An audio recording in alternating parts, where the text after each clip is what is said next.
Last November, there was a video posted on YouTube by the Canadian Centre for Men and Families. It was titled, Help Us Open a Shelter, Domestic Violence Shelter for Men in British Columbia. So that certainly caught my attention, given my advocacy for men and boys here in Washington State, and with Vancouver, BC being our neighbors to the north. Can you bring us up to speed on the latest in developments with opening that project? I have been working with Justin, who is the CEO for the Canadian Centre for Men and Families, and also I'm working with the BC chapter and its board of directors as we move forward with outreach. There's been a huge outreach component to this project.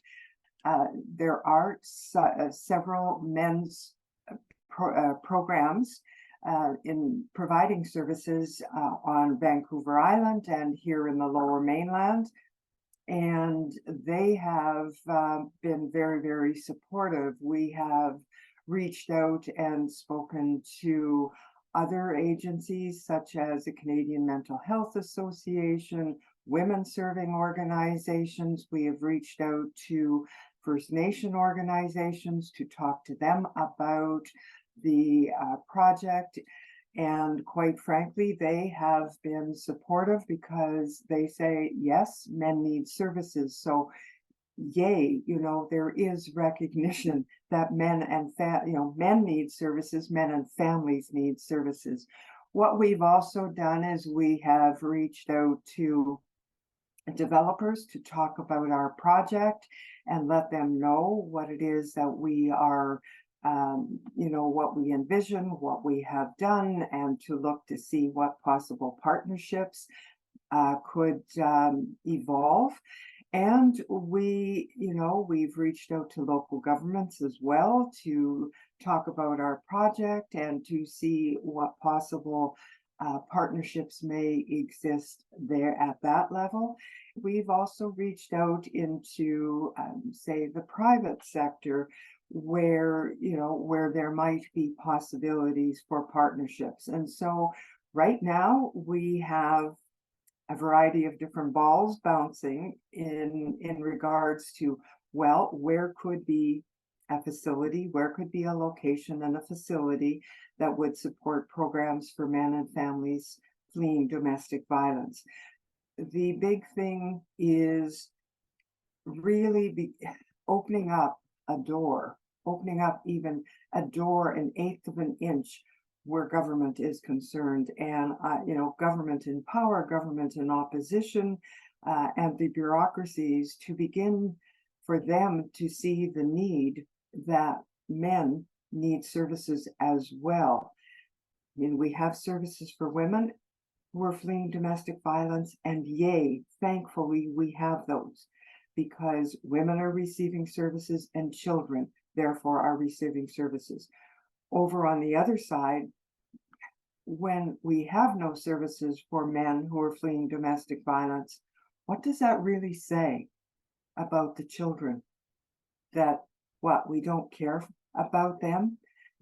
For me, I get really passionate because we need services for mom, we need services for dad, so that ultimately children can also receive services and care, and that we break the cycle once and for all. It's time. It's time, Blair. We're in the 21st century, for goodness sake. Is it known that there are men who are experiencing domestic violence who would benefit from a shelter, but don't have access to one, or perhaps what they do have access to is homeless shelters, which don't provide the same services that ideally a domestic violence shelter for men would provide? The federal government, the Canadian federal government, in the fall of 2022, through their Women and Gender Equality department, released put out a news release that basically said that men too are dealing with domestic violence, and the percentage is certainly less than women. So that information is there. When we look at Stat Canada reports, and we look at the information that is submitted through police files and and police stats, yes, there is information of men reaching out. Where do men go? Well, that is an issue because men will often end up at a homeless shelter. So where does that leave men where men have families? So men, yes, can get into a homeless shelter. They may have to leave their children behind. That's leaving children in an unsafe situation. That is not a benefit to children. And I do, and this is one case, but I do know a man who actually put his children into care and went into a homeless shelter to escape the family situation. When we look at the homeless shelters, and look at why are men there? Why are they homeless? I believe the 2019 stats at BC Housing was that 14% of the men had said they were in those homeless shelters because they were fleeing domestic violence. So there are stats. For me, the question is, what do those stats have to be before people will open kind of their eyes and their ears and their hearts to say domestic violence is a family issue? It is a family issue and needs to be dealt with in that way.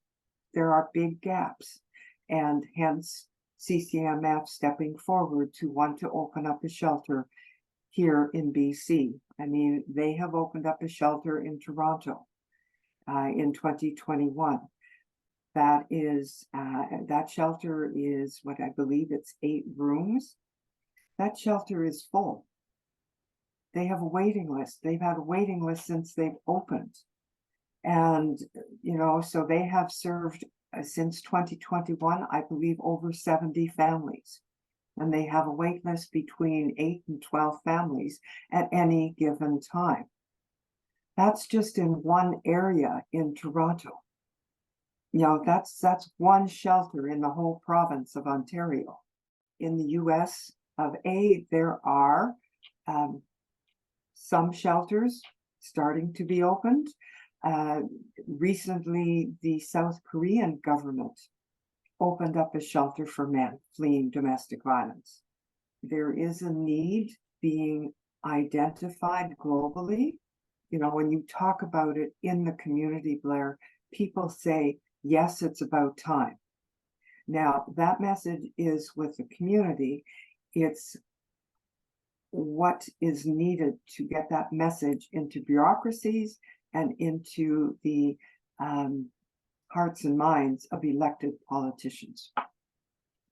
CCMF does some really impressive conferences and events, including some that are pretty focused on male domestic violence survivors. I was at one of them in Toronto about a year ago, and there were, I think, a couple politicians that participated in the sense of submitting a pre-recorded message to be played at the event. So clearly CCMF is making inroads into relationships with elected officials. In my experience here in BC, there are some politicians who clearly see the light. They clearly see the light, and they do become supporters. And so they, from my perspective, quietly work in and amongst their ranks. But it takes them as much time to begin to plant seeds as it does for me to plant seeds. Because there are those who really truly have blinders on. Women do not deserve to be violated by domestic violence and assaults, nor do men. And it's also really, truly challenging, as you know, for men to really admit that that actually does happen. It does exist. There is domestic violence, there's family violence that happens against men. It really is the planting of seeds and continuing to fertilize the soil and work the soil and water the soil for those seeds to grow.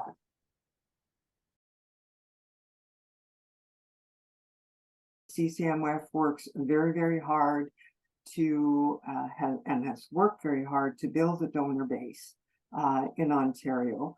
It's working very hard to build a donor base here in BC as well, so that it has the capital funds that it needs to acquire a facility. Then it's really, where are the operational costs going to come from? Because that needs to be sustained as well. And that is an ongoing outreach. That's ongoing outreach, and just continuing to deliver the message and meet with people and show and demonstrate to people that there is a need. So you're in the position as a consultant to Canadian Centre for Men and Families on this project in British Columbia, opening a men's domestic violence shelter. What experiences do you have that brought you in the position to be a qualified consultant on this kind of work? Well, I have spent 18 years in the anti-violence field in BC, leading an organization that provided services to women and families. So that certainly has prepared me. I also have a background in local government. I understand local government. I was a former city manager. So I do have that background of advocating. I've learned that skill years ago, and also, you know, the leadership skills, and also what is needed. You know, that's been my background of developing services for the community, for the public, for years. I'm also a certified coach. I have a master's in public administration and an undergraduate degree in business and psychology. And I will also say, when I talk about my experience, I intimately understand domestic violence. I understand it. Is there a baseline level of funding that would be typical for both capital costs and operation costs that would be public funds for your average domestic violence shelter that serves women and children? Well, here in British Columbia, shelters for women, charitable organizations either have purchased their own facilities, and that could be through a grant or through a mortgage. And then there is, through the provincial government, BC Housing has a program that funds all women's shelters across the province. They have one specific program that does that funding. BC Housing also has, I believe they have properties that they rent out to organizations who are providing services to women and children. And there is nothing like that exists within the government for specific shelters for men and families fleeing domestic violence. There's a program that provides ongoing funding for domestic violence shelters that serve women, or often women and children. Do you have a sense of what percentage of that program's budget would be, if the domestic violence shelter that could open for men in British Columbia were to be properly funded, kind of the way that those shelters that serve women are, what percentage of that budget would be made up of funding this one domestic violence shelter serving men in British Columbia?